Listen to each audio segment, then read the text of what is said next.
أو كالذي مر على قرية وهي خاوية على عروشها قال أنى يحيي هذه الله بعد موتها فأماته الله 100 عام ثم بعثه قال كم لبثت قال لبثت يوما أو بعض يوم قال بل لبثت 100 عام فانظر إلى طعامك وشرابك لم يتسنه وانظر إلى حمارك ولنجعلك آية للناس وانظر إلى العظام كيف ننشزها ثم نكسوها لحما فلما تبين له قال أعلم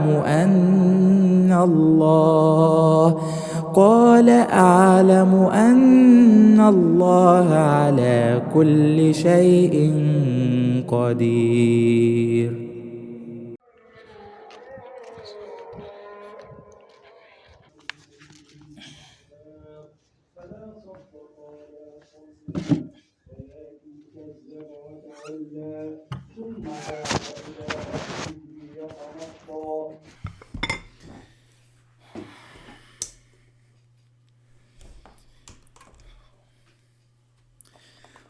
صباح الخير.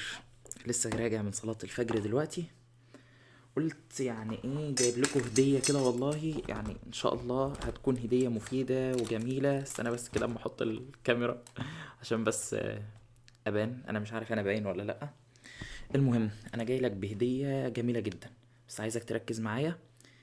مش هطول في الكلام. بص، انا مش هعدل على طريقة مذاكرتك، مش هقولك تذاكر ازاي، بس في حاجة كده لمسة او في حاجة هعطيها لك لازم تعملها كل يوم.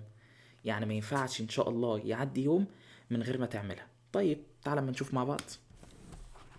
النوتة. بسم الله بسم الله بسم الله، صلى على النبي. اللهم صل وسلم وبارك على نبينا محمد. بص يا سيدي اهو، تمام. يلا، عندك دلوقتي ان انا كل يوم ان شاء الله باذن الله، دي حاجه كده تحددها مع نفسك وتعمل يعني ايا يكن الشكل اللي انت بتعمله، بس الحاجات دي ما تعديش اليوم الا ما تعملها. دي حاجات اساسيه لازم تعملها في اليوم، اذكار الصباح واذكار المساء، ده كده كده. طيب سوره البقره يا يوسف كتيره قوي، هلحق اقراها ازاي ولا ايه الدنيا بتاعتها ولا كده؟ هقول لك يا حبيبي، انت هتعمل اللي انا هقول لك عليه دلوقتي. انت ان شاء الله مثلا، انا بدات قبل ما ابدا مذاكرتي طبعا انا ببدا اقرا القران باذن الله، علشان ربنا يبارك لي وكده. خلاص تمام، هبدا ان انا اقرا اول 100 ايه انا مثلا قبل ما اذاكر. طيب بعد كده جلسه المذاكره بتاعتي وليكن 50 دقيقه. انا ذاكرت ال 50 دقيقه، في 10 دقائق هريحهم. ال 10 دقائق دول بدل ما اروح افتح سوشيال ميديا او ان انا افتح واتس، فبالتالي ال 10 دقائق دي هتبقى ساعه. لا، انا مش هعمل كده خالص. امال هعمل ايه؟ بص، انا عندي اهو، انا ذاكرت 50 دقيقة، في 10 دقايق راحة. العشر دقايق الراحة اللي انا هريحهم دول هقرأ 100 آية من سورة البقرة. والله ما هتاخد منك اكتر من 10 دقايق، قراءة سريعة يعني ان شاء الله.